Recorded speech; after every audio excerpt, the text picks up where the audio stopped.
Roma electronics institute में आप सभी का स्वागत है। और ये क्लास में आज हम आपको स्टेबलाइजर का वायरिंग बताने वाले हैं। तो कैसे हमारा जो है मैनुअल स्टेबलाइजर बनता है और उसकी कनेक्शन कैसे कैसे किया जाता है, तो आइए यहाँ समझाते हैं। ये है मेरा ऑटो ट्रांसफार्मर, और ऑटो ट्रांसफार्मर में इधर लाइन कीजिए। ऑटो ट्रांसफार्मर में देख सकते हैं कि ये जो रोटरी स्विच है, तो ट्रांसफार्मर में 8 सिरा होता है, और ये 8 सिरा में 1 नंबर 2 नंबर 3 नंबर 4 नंबर ऐसे करके होती है। और रोटरी में हमारा 1 2 3 4 करके लिखा भी होता है। तो 1 को 1 से जोड़ते हैं, 2 को 2 से, 3 को 3 से, 4 को 4 से। तो इस तरह से ट्रांसफार्मर का एक रोटरी के 1 से जोड़ना है, 2 को 2 से जोड़ना है, ट्रांसफार्मर का 3 नंबर लूप रोटरी के 3 नंबर से जोड़ना है। इस तरह से 8 लूप को जो है आपको रोटरी से जोड़ देना है। पहला नंबर ट्रांसफार्मर और रोटरी का कनेक्शन हो चुका। उसके बाद में अब इसमें करना क्या है कि आपको मेन कॉर्ड से जो 220 वोल्ट दिया जाता है, वहाँ से आपको जो है कनेक्शन शुरू करना है। तो आप देख सकते हैं ये है मेन कॉर्ड, और मेन कॉर्ड का 2 तार है, और ये तार ऐसे घूमकर यहाँ पर देखिए आया हुआ है। ऐसे इसको निकालिएगा, थोड़ा दिखाइएगा दर्शकों को अच्छा से। देखिए ये आपको दिखाई दे रहा होगा मेन कॉर्ड है, और ये मेन कॉर्ड जब हम लाइन देंगे तो करंट यहाँ आएगी। संयोग से ये एक ही कलर का है। तो अब इसमें जो है आपको थोड़ा सा दिखाते हैं यहाँ पर। ये देखिए मेन कॉर्ड का जो तार है वहाँ पे यहाँ से देखिए निकला हुआ है। तो निकला हुआ है, तो इसमें 2 तार है। यहाँ देखिए 2 तार है, एक ये है और एक ये है। तो एक तार जो ये ब्लू रेड वाला पकड़िएगा, तो ये जो हमारा ब्लू कलर का जो 2 वायर है, तो एक जो वायर है ये, और एक ये है। जैसे कि आपको गठरी पड़ा हुआ है, यहाँ देख सकते हैं। और इसमें बीच में ये आपको मीटर में भी गया हुआ है। अब आपको क्लियर दिख रहा होगा। ये गठरी देखिए, गठरी से हमारा 2 तार आया। तो एक तार न्यूट्रल हमारा आ गया 5 पिन सॉकेट पर। कहाँ आ गया? 5 पिन सॉकेट पर। और यहीं से ये न्यूट्रल का ब्लू वायर हमारे आ गया कहाँ? तो वोल्ट मीटर पर। ये वोल्ट मीटर है, और वोल्ट मीटर के जो एक सिरा है, किसी एक सिरा पर हम न्यूट्रल दे सकते हैं। तो एक न्यूट्रल यहाँ आ गया, और यहाँ से न्यूट्रल हमारा जो है आ गया कहाँ? तो एलईडी पर। यानी ये देख सकते हैं यहाँ पर एलईडी जो है बल्ब है, तो इसका 2 सिरा है। एक में डायरेक्ट न्यूट्रल आ गया और एक में रेजिस्टेंस लगा हुआ है। तो इस तरह से न्यूट्रल सप्लाई हमारा जो है आउटपुट सॉकेट में आ गया, वोल्ट मीटर में जो है आ गया, और एलईडी में भी आ गया। और ये जो ऑटो ट्रांसफार्मर है, यानी यहाँ पर आप देख सकते हैं ये जो ऑटो ट्रांसफार्मर है, तो इसको भी न्यूट्रल चाहिए। तो ये भी तार हम यहाँ पर सोल्डिंग करेंगे। तो ट्रांसफार्मर को न्यूट्रल चाहिए, एलईडी को न्यूट्रल चाहिए, उसके बाद में वोल्ट मीटर को न्यूट्रल चाहिए, और आपको 5 पिन सॉकेट को भी न्यूट्रल चाहिए। तो इस तरह से न्यूट्रल हो गया। अब हम बात करेंगे फेज का। तो फेज का बात करेंगे तो आप देख सकते हैं कि जो ब्लू वायर हमारा आया है, यहाँ पेचकस से दिखाने का प्रयास कर रहे हैं। तो इसमें एक न्यूट्रल हो चुका है और एक फेज है। तो फेज मेरा ये फ्यूज है, ये जो आप यहाँ देख सकते हैं, ये जड़ में लंबा सा फ्यूज है। तो फ्यूज के एक सिरा पर गया, और फ्यूज के दूसरे सिरा से ये जो है करंट निकलेगा, और ये यहाँ से ग्रीन वायर के द्वारा ये सप्लाई ऑन ऑफ स्विच में चला गया। कहाँ चला गया? ऑन ऑफ स्विच में। तो ऑन ऑफ स्विच में 2 पॉइंट होती है। एक आपका नीचे है जिसमें दिया जा रहा है, और ऊपर से करंट हम लेंगे, और लेने के बाद ये करंट जो है हमारा 1 पोल 2 वे स्विच, यहाँ पर हम डीपीडीटी को 1 पोल 2 वे का काम कर रहा है।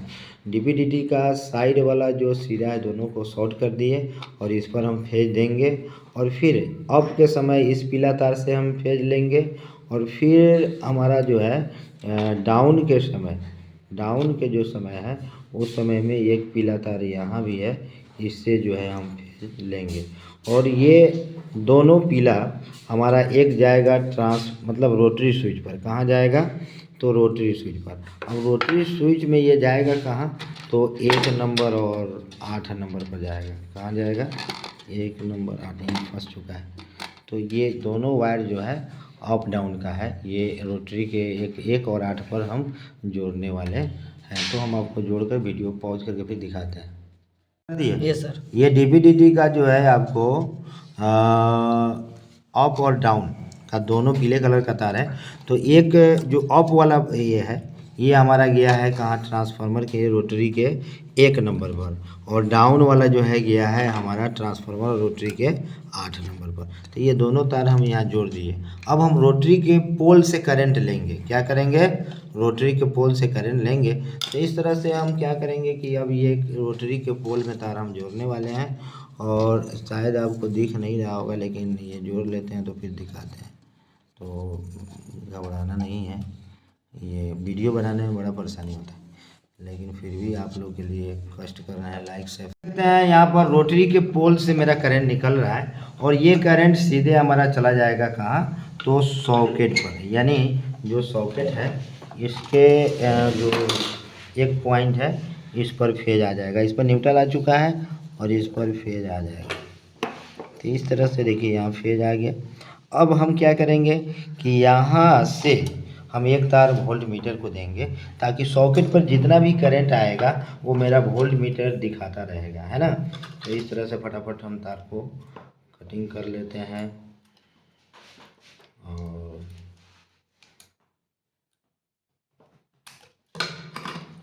और इसमें जो है पेस्ट लगा लेंगे, है ना। और यहाँ से हम अब क्या करेंगे कि एक तार यहाँ सोल्डिंग दिखाइएगा लैंप, यहाँ पर सोल्डिंग कर दिए, और यहाँ से हम अब दे देंगे मीटर को, यानी मीटर पे इसको सोल्डिंग कर देंगे, राइट। और यहीं से हम चाहे यहाँ से भी, यहाँ से या यहाँ से हम एलईडी का कनेक्शन कर सकते हैं, जिससे मेरा जब स्टेबलाइजर चालू होगा तो एलईडी भी जलेगा। तो इस तरह से वीडियो के माध्यम से आप वायरिंग समझ सकते हैं। तो वायरिंग करने से पहले आप जो है इसका जो डायग्राम हमने बनाया है और बोर्ड पर समझाया है, उस वीडियो को ज़रूर देखिए। उस वीडियो को देखने से आपको क्या होगा कि पूरे सिस्टम समझ में आ जाएगा कि कौन सा कनेक्शन कहाँ हम क्यों जोड़ेंगे। देखिए इसमें तो सिर्फ हम जोड़ना बता रहे हैं कि ऐसे ऐसे जोड़ रहे हैं, लेकिन क्यों जोड़ रहे हैं इसका जवाब आप जब डायग्राम पढ़ेंगे उस पर जाकर जो है वीडियो को, इससे पहले वाला जो है आप सर्च करेंगे मैनुअल स्टेबलाइजर, तो इसका वीडियो हमने बनाया है, पीछे जाकर देखेंगे तो आपको पूरा सिस्टम समझ में आ जाएगा, तो फिर कनेक्शन आपको समझ में आएगी। तो आइए हम एक बार आपको अच्छी तरह जो है वीडियो जो है फिर से समझा के माध्यम से हम आपको मतलब स्टेबलाइजर समझाते हैं। वीडियो समझाने का मतलब है कि बढ़िया से आप समझ लीजिए फिर से। ये देखिए आपका है मेन कॉर्ड, और मेन कॉर्ड में आपको एक जो है वायर को न्यूट्रल हम मानेंगे और एक फेज मानेंगे। न्यूट्रल सप्लाई हमारे आउटपुट सॉकेट में जाता है, इसलिए यहाँ पर आउटपुट सॉकेट को न्यूट्रल दिए। इसके बाद न्यूट्रल हमको वोल्ट मीटर को चाहिए, तो फिर यहाँ से देख सकते हैं ब्लू कलर के वायर से न्यूट्रल हमारा वोल्ट मीटर को गया। यहाँ से न्यूट्रल हमारा चला गया कहाँ, तो एलईडी को, यानी एलईडी बल्ब है इसको जो है यहाँ न्यूट्रल चला गया।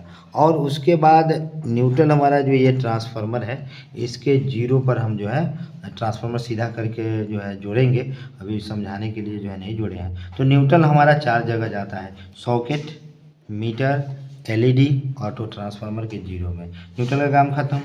फेज सप्लाई देना है फ्यूज के कोई एक सिरा में, फिर फ्यूज के दूसरे सिरा से करंट निकालना है, और फिर ऑन ऑफ स्विच के कोई एक सिरा में देना है, फिर ऑन ऑफ स्विच के दूसरे सिरा से आपका करंट निकलेगा। और ये 1 पोल 2 वे स्विच कहिए या डीवीडीटी का जो साइड वाला क्रॉस किया हुआ है, यानी पोल बनाया है इसको, तो इस पर दे दिए। अब हम स्विच को ऊपर करेंगे तो मेरा इस वायर से करंट निकलेगा, और स्विच को नीचे करेंगे तो मेरा इस वायर से करंट निकलेगा। दोनों संयोग से पीले कलर ही हैं। तो अब ये दोनों जो अप और डाउन वाला जो तार है, तो ये अप वाला को हम ले जाकर यहाँ पर दिखाइएगा रोटरी के जो है ना 1 पर जोड़े हैं, और डाउन वाले को रोटरी को 8 में देंगे। और इस तरह से रोटरी स्विच जब हम घुमाएंगे तो पोल से मेरा करंट कम ज़्यादा होकर निकलेगा, और वो पोल से डायरेक्ट हमारे आउटपुट सॉकेट पर आ जाएगा। न्यूट्रल सॉकेट पर पहले से है, फेज आ गया, यहाँ से हमारा करंट सॉकेट से बाहर निकलने लगेगा, टेलीविज़न या कोई भी चीज़ चलाएं तो चलने लगेगा। लेकिन यहाँ कितना करंट आ रहा है इसको दर्शाने के लिए मीटर को तो न्यूट्रल पहले से हम दिए हुए हैं, तो यहीं से ये ग्रीन कलर के वायर से यहाँ पर जो है आपको फेज चला गया और यहीं से रेजिस्टेंस 100 किलो ओम का लगाकर एलईडी को चला गया, जिससे आपका ये बल्ब जो है जलेगा और स्टेबलाइजर चलेगा भी। तो इस तरह से जो है आपका ये वायरिंग कंप्लीट हमने समझा दिया, और transformer, rotary switch, volt meter, output socket, run up switch और ये 1.2 स्विच लगाकर स्टेबलाइजर कंप्लीट हो चुका है। इधर दिखाइए, अब इसमें हम करंट देने वाले हैं। तो हम क्या करेंगे कि यहाँ पर इसको लाइन देकर आपको हम बता रहे हैं कि ये स्टेबलाइजर चल रहा है कि नहीं। तो यहाँ पर हमने लाइन इसको इन कर दिया और स्विच को हम ऑन कर दिए, और इधर दिखाइए कि इंडिकेटर जल रहा है कि नहीं। ये पावर का जो इंडिकेटर है ये जल रहा है कि नहीं। तो आप देख सकते हैं यहाँ इंडिकेटर जो है हमने लाइट ऑफ करके आपको दिखा रहे, तार को सही करिए। हाँ, तो यहाँ चल रहा है और मीटर भी दिख रहा है, मीटर जी। तो मीटर भी आपका यहाँ चल रहा है, और हम आपको लाइट ऑन करके फिर आपको जो है मीटर भी दिखा रहे हैं। अब सवाल है कि वोल्टेज ये घट बढ़ रहा है कि नहीं। तो हम इसको स्विच को ऐसे घुमाएंगे तो आप देख सकते हैं ये वोल्टेज घट भी रहा है और बढ़ भी रहा है। तो इस तरह से आप जो है स्टेबलाइजर का वायरिंग कर सकते हैं। अगर आप प्रैक्टिकली मतलब जो कहा जाता है ना कि हाथ पकड़ के सिखाना, अगर वैसा सीखना चाह रहे हैं तो रूमा इंस्टीट्यूट मुजफ्फरपुर बिहार में है। यहाँ पर stabiliser, inverter, cooler, fridge, AC के साथ साथ आपको मोबाइल, लैपटॉप, प्रिंटर सबका अलग अलग कोर्स है। अलग अलग जो आपको मोबाइल सीखना है या एसी सीखना है या मोटर पंखा सीखना है, तो जो चीज़ सीखना है उसके कोर्स में आप जो है एडमिशन मतलब जो है लेकर और फुल थ्योरी प्रैक्टिकल के साथ जो है सीख सकते हैं। सिखाने की पूरी गारंटी है। नंबर आपके स्क्रीन पर है, जब भी इच्छा हो कॉल कीजिए। धन्यवाद, मिलते हैं फिर नेक्स्ट वीडियो में।